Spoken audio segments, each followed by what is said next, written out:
Assalamualaikum warahmatullahi wabarakatuh. Bersyukur kita kepada Allah Subhanahu wa taala. Salawat dan salam untuk junjungan kita Nabi Muhammad sallallahu alaihi wasallam. Jumpa lagi dalam mata pelajaran akidah akhlak, di mana pada pertemuan kali ini kita akan membahas tentang ajaran tasawuf, yaitu tasawuf Rabi'ah al-Adawiyah. Ketika mendengar nama Rabi'ah al-Adawiyah, maka yang terlintas dalam benak kita adalah mahabbatullah dan syair-syair cintanya untuk Allah Subhanahu wa taala. Nama asli Rabi'ah al-Adawiyah adalah Ummul Khair bin Ismail al-Adawiyah al-Qaisiyah. Lahir di Basrah pada tahun 95 Hijriah. Julukan Rabi'ah didapat karena beliau adalah anak keempat. Rabi'ah berasal dari keluarga yang serba kekurangan. Bahkan diceritakan pada saat malam kelahiran Rabi'ah, tak ada satupun cahaya penerangan di rumahnya, dan tak ada satupun kain yang digunakan untuk persalinannya. Rabi'ah tumbuh dan berkembang dalam lingkungan keluarga religius, sederhana dan penuh kezuhudan. Rabi'ah tumbuh dan dewasa secara wajar, akan tetapi menonjol dengan kecerdasan yang dimiliki dibandingkan teman-teman sebayanya. Rabi'ah senang memperhatikan ayahnya beribadah kepada Allah Subhanahu wa taala, seperti membaca Al-Qur'an dan berzikir. Akhirnya kesolehan sang ayah menular kepada Rabi'ah. Bahkan di usia 10 tahun, Rabi'ah sudah hafal Al-Qur'an. Di masa kecilnya, Rabi'ah tidak pernah mengikuti pendidikan formal, dikarenakan sang ayah menghendaki Rabi'ah terpelihara dari pengaruh-pengaruh buruk yang kala itu melanda kota Basrah. Rabi'ah sering dibawa oleh ayahnya ke sebuah musalla yang berada di pinggiran kota Basrah, dan di sanalah Rabi'ah memperoleh ilmu agama yang langsung diajarkan oleh ayahnya. Masa remaja yang kata sebagian orang merupakan masa yang indah dan bahagia, ternyata tidak berlaku bagi Rabi'ah.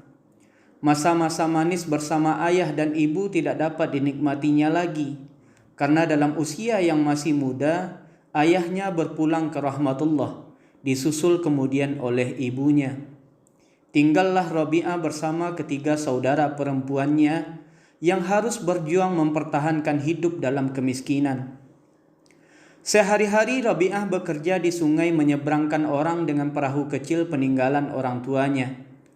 Ketika kota Basrah dilanda kemarau panjang dan kekeringan, Rabi'ah dan ketiga saudara perempuannya terpaksa meninggalkan rumah untuk berkelana ke berbagai daerah demi mencari kehidupan.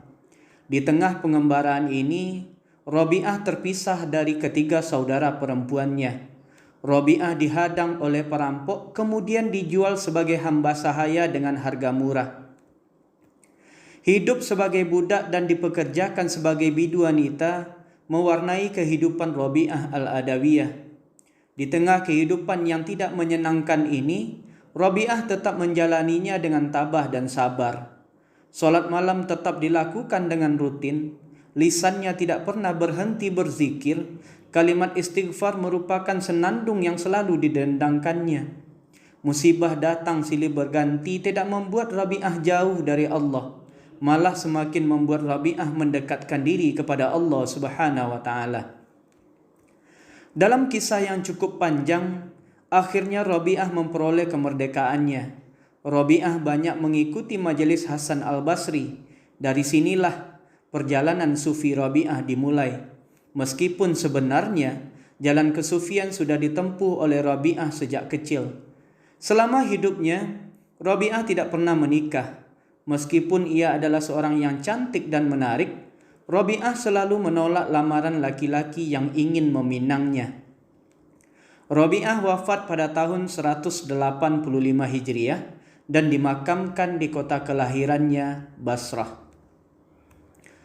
Rabi'ah al-Adawiyah adalah tokoh sufi wanita yang menjadi peletak dasar tasawuf falsafi tahap awal sebelum kemudian berkembang pada abad ke-6 dan ke-7.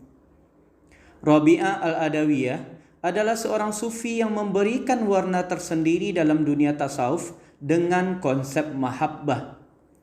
Konsep mahabbah bercerita tentang bagaimana cintanya seorang hamba dengan Tuhannya bukan karena takut dengan siksa neraka atau mengharap surga, tetapi cinta itu merupakan cinta yang tulus tanpa mengharapkan balasan terhadap segala ibadah yang dilakukan. Hal ini terlihat dalam sebuah syair Rabi'ah dalam lantunan doanya, "Ya Allah, jika aku beribadah kepadamu karena takut nerakamu, maka bakarlah aku dengan api nerakamu. Atau jika aku beribadah kepadamu karena mengharap surgamu, maka haramkanlah surga atas diriku. Tetapi jika aku beribadah kepadamu hanya demi engkau, maka janganlah kau tutup keindahan wajahmu." Rabi'ah mencintai Allah karena ia merasakan dan menyadari betapa besarnya nikmat dan kekuasaan Allah. Mencintai Allah karena mengagungkan dan memuliakannya. Hingga cinta kepada Allah menguasai seluruh lubuk hatinya. Bahkan dalam hati Rabi'ah tidak ada lagi ruang untuk cinta kepada yang lain. Jangankan ruang untuk cinta, ruang untuk benci pun tidak ada lagi dalam hatinya. Selayaknya orang yang sedang dimabuk cinta, Rabi'ah seringkali menciptakan syair-syair cinta yang ditujukan kepada Allah Subhanahu wa Ta'ala. Di antara syair cintanya yang terkenal adalah, "Aku mencintaimu dengan dua cinta. Cinta karena hasrat diriku kepadamu, dan cinta karena hanya engkau yang memilikinya."